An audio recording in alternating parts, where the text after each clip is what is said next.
Bonjour! Aujourd'hui, nous allons vous montrer avec mon assistante comment travailler le cuir et la maille. Jetez vos dentelles et vos rubans. Aujourd'hui, ça va envoyer du lourd! Vous allez suer 100 euros, professeur, et ça vaut le coup! Pour cela, nous allons rendre visite à un forgeron, un endroit dangereux, plein d'autochtones à la gâchette facile. Le Far West? Pire que ça, la campagne! Allons-y! Que c'est beau! Un vrai décor de carte postale. Quand vous aurez fini de filmer cette carte postale, on pourra se mettre en route! Et nous voilà à la campagne. C'est dingue! Dire que des gens vivent ici sans eau courante, ni électricité, ni même Pokémon Go! Mais oui, bien sûr, professeur. On se croirait en plein Moyen-Âge. Pour un peu, on pourrait voir une charmante elfe passer. Ne racontez pas n'importe... Bonjour! Ne bougez pas, j'en reviens. Charmante créature, amène-moi à ton nid d'amour. Ah, elle me donne un coup de dague! C'est ça la duralité? Appelez les urgences! Bon, pendant que le professeur va se faire soigner, moi, je vais aller voir le forgeron.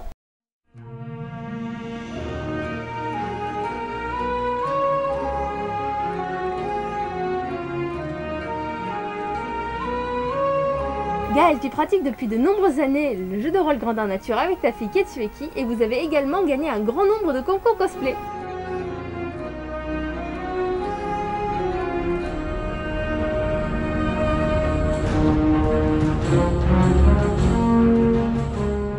Vous pouvez acheter vos anneaux sur internet, ou mieux, les faire vous-même à partir du fil de clôture.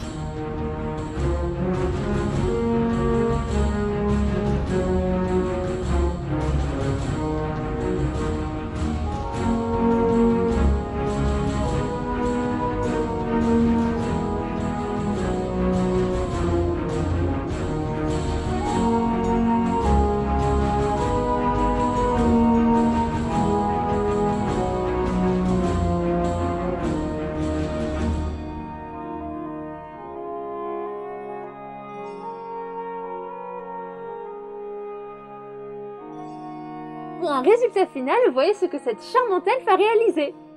Elle a été fabriquée sur 7 mois avec du fil d'aluminium et pèse 4,5 kg. Je me permets de me servir de votre ego pour me remettre de mes émotions. Ce malotru avez-vous? Ah non, jamais vu. Je m'en occupe. Hé toi! Dégage! Ou tu vas tâter de ma masse. Je vais vous présenter les outils nécessaires pour le travail du cuir. Et je vais laisser ma fille vous les expliquer. D'abord, la pince en porte-pièce.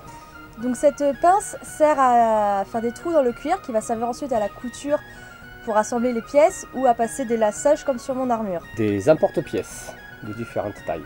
Ils ont la même fonction que la pince, sauf qu'au lieu d'être tout rassemblé en un seul, il faut choisir l'embout qui sert à la dimension. Un trusquin. Alors ça c'est très utile pour découper par exemple pour faire des ceintures ou des lanières dont on voudrait qu'elles soient vraiment les lignes parallèles, là où un ciseau ou un cutter à la règle on risque de dévier. Ceci sur du cuir, ça va suivre le cuir et donc faire une découpe parfaitement parallèle au bord du cuir. Une roue crantée. Alors ça, on va donc s'en servir avant l'étape pour percer le cuir. En le roulant sur le cuir, ça va marquer en faisant des trous à intervalles réguliers. La rainette et l'abacar. Alors ça, ce sont des outils qui sont à la fois utiles aux finitions ou à l'aide à la découpe. L'abacar permet de casser les angles, qui est donc très bien pour les finitions. Et la rainette sert à graver une ligne, donc encore une fois qui sera bien parallèle au bord. Donc elle sert soit de décoration pour faire une ligne, soit elle va servir avant la roulette pour être sûr de rouler bien droit par rapport au bord. La laine. Donc la laine, c'est une pointe soit ici en forme de losange, soit ici en forme arrondie, qui sert cette fois-ci, donc encore une fois à percer le trou, enfin à percer un trou dans le cuir, mais contrairement à la pince qui va vraiment faire un trou, là ça va juste faire une légère incision qui va permettre de coudre avec les aiguilles. Le fil de lin poissé. Donc là ça sert une fois pour l'étape de la couture avec une aiguille. L'avantage du fil poissé, c'est que les fils sont bien maintenus entre eux, ça va donc pas s'effilocher. Et il a aussi une meilleure... il coulisse beaucoup mieux dans le cuir. Des outils à frapper. Donc là, c'est si vous avez envie de décorer votre cuir, et je le rappelle, il faut utiliser uniquement du cuir végétal. C'est ce qui va nous permettre à marquer votre cuir. Toujours penser à mouiller avant. Et donc vous avez plusieurs outils qui existent avec des formes différentes. Des emporte-pièces qui sont déjà avec des formes, ici de toute façon ce sont des blaisons. Il suffit juste de frapper et ça marquera votre cuir au motif. Le couteau à ouvrir. Donc le couteau à ouvrir va servir quand vous voulez donc faire du cuir repoussé, à inciser votre cuir sans le découper entièrement. L'avantage de cette forme permet du coup de bien placer votre doigt et de suivre les courbes de façon extrêmement régulière sans faire d'à-coups. Si vous n'avez pas de couteau à ouvrir, vous pouvez utiliser tout simplement un scalpel.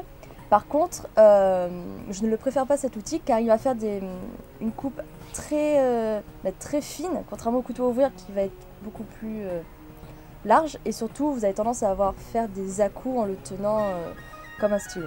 La teinture. Alors, donc ça, c'est l'étape vraiment finale avant d'assembler les pièces de cuir. Une fois que vous avez percé, une fois que vous avez repoussé si vous voulez le faire, vous devez teindre votre cuir, qui est donc l'avant-dernière étape. Et une fois que la teinture est faite, vous pouvez commencer à relier, donc faire une couture ou relier, par exemple comme ici avec de la maille, qui est donc la dernière étape.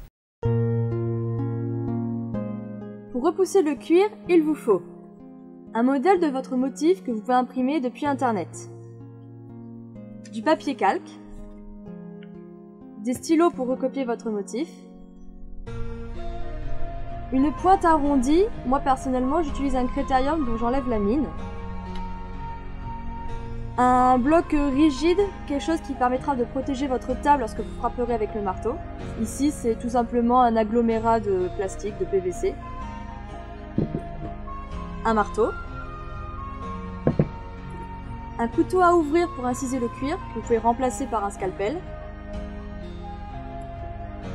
un outil de frappe qui servira à marquer le cuir, une éponge que vous mouillerez pour humidifier votre cuir, de la teinture et un chiffon pour l'étape finale, et enfin pour des finitions et protéger votre cuir, un baume de cire à chaussures et une éponge pour traiter votre cuir. On décalque le motif.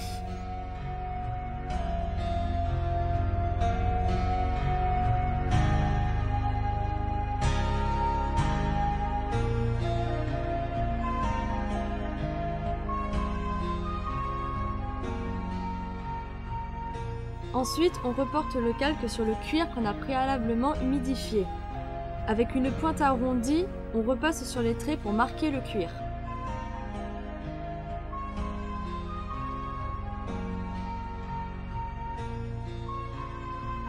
Ensuite, on incise le cuir avec le couteau à ouvrir ou un scalpel.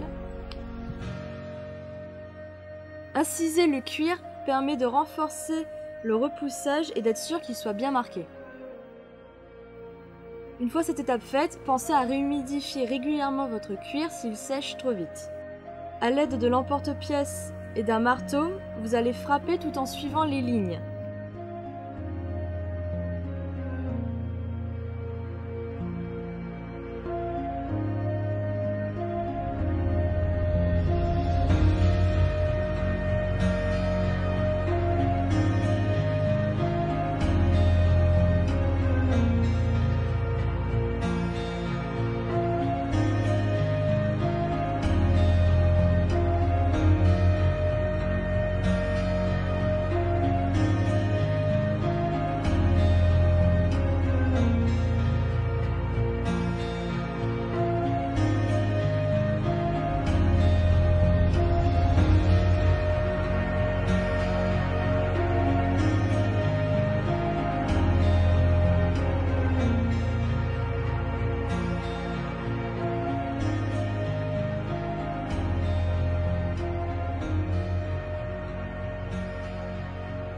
Mettez une petite quantité de teinture sur un chiffon et appliquez-la sur votre cuir en faisant des petits cercles.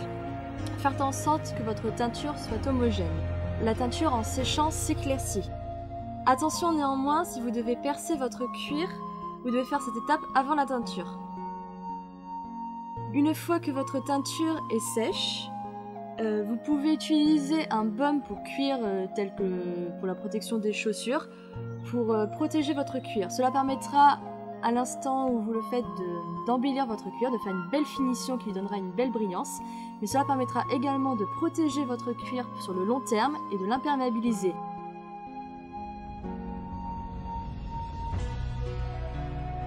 Merci à vous de m'avoir montré vos créations, vous faites du très beau travail. Tout le plaisir était pour nous. Je vais vous ramener. Ah, merci à vous. Tiens, j'ai l'impression d'oublier quelque chose. Bon, ça doit pas être très important.